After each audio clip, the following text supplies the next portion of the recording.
বন্ধুর জন্মদিন পালন করতে গিয়ে বন্ধুকে মারধর করে তার বান্ধবীকে গণধর্ষণ করল এক কিশোর সহ 4 জন যুবক। অভিযুক্ত কিশোরকে গ্রেফতার করে জুভেনাইল কোর্টে পাঠানো হয়েছে।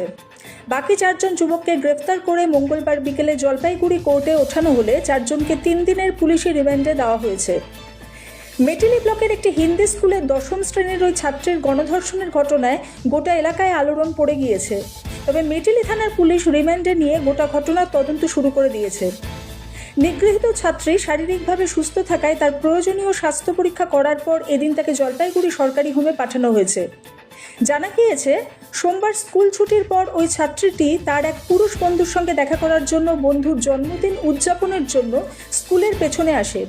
সেখানেই ছাত্রীর বন্ধুকে মারধর করে তাকে তার থেকে সরিয়ে দেয় 4 যুবক ও এক কিশোর। তাকে একা পেয়ে পরপর সকলেই ধর্ষণ করে বলে অভিযোগ। এরপরে সে বাড়ি ফিরে যায় এবং তার মাকে সব খুলে বলে। রাতেই নাবালিকা ছাত্রীর চা শ্রমিক মা মেটেলি থানায় লিখিত অভিযোগ দায়ের করেন। অভিযোগ পেয়ে সোমবার গভীর রাতেই অভিযান চালিয়ে সব অভিযুক্তদের গ্রেফতার করে পুলিশ। মঙ্গলবার বিকেলে মালবাজারের জেলা অতিরিক্ত আদালতে গ্রেফতার 4 যুবককে নিয়ে আসা হয় এবং কিশোরকে পাঠানো হয় জলপাইগুড়ি জুভেনাইল আদালতে। আদালত 3 দিনের পুলিশ হেফাজত মঞ্জুর করে। পক্সো ধারায় গণধর্ষণের মামলা রুজু করা হয়েছে বলে পুলিশ সূত্রে জানা গিয়েছে। মাল মহকুমা পুলিশ আধিকারিক সুদীপ্ত সরকার বলেন, এক কিশোর সহ 5 জনকে গ্রেফতার করা হয়েছে। তাদের মধ্যে অভিযুক্ত কিশোরকে জুভেনাইল জাস্টিস কোর্টে পাঠানো হয়েছে।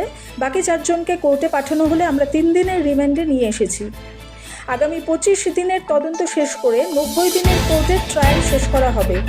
অভিযুক্তরা যাতে দ্রুত শাস্তি পায় তার যথাযথ প্রমাণ সংগ্রহ করা হচ্ছে। আগামীকাল একটি ফরেন্সিক দল আসবে এই ঘটনার নমুনা সংগ্রহ করার জন্য। সোহিনী ভট্টাচার্যের রিপোর্ট, সবার খবর, সব সময়।